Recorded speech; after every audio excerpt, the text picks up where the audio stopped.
High, welcome back to my channel and if you are new here welcome to my channel. तर आज आहे day 5वा, day 5 of this vlog. आणि as usual मी तुम्हाला update टाकणार आहे की मी आज काय काय केलं. आज थोडीशी लेट उठली आहे मी, थोडी नाही काफी लेट उठली आहे मी, म्हणजे 8-8:30 झालेले. तर मनासारखं काय असं म्हणजे असं पूजा नाही झाली, पण तरी छान वाटतं आहे आजचा दिवस. सो आज मला बोलावंसं खूप वाटतं आहे, म्हणून मी आज बोलणार आहे. कालचा दिवस तर मला खूप असं डाऊन वाटत होता, म्हणून मी काय जास्त बोलली नाही.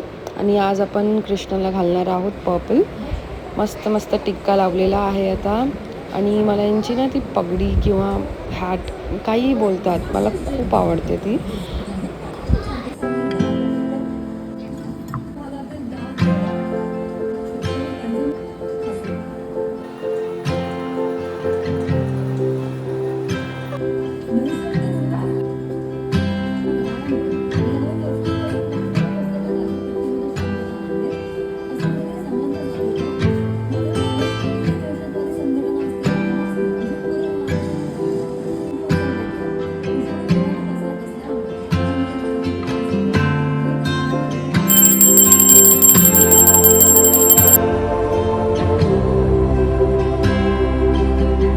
तर मी आली आहे साईच्या ऑफिसला. आज मला उठायला थोडं लेट झालं आहे. मी उठली 8-8:30ला आणि तोपर्यंत सगळे म्हणजे असे उठलेले. तर असं एकदम मनासारखं पूजा नाही झाली. आणि आता एक जाप पण करायचं आहे, म्हणजे आय मीन एक माळा पण करायची आहे. आता साईच्या ऑफिसमध्ये आली आहे, तुम्हाला दाखवते आणि इकडची पूजा करते.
तर आजचा व्लॉग आपण इथेच एंड करूया. परत उद्या भेटूया. प्लीज लाईक, शेअर आणि सबस्क्राईब करा, कमेंट करा. लव यू.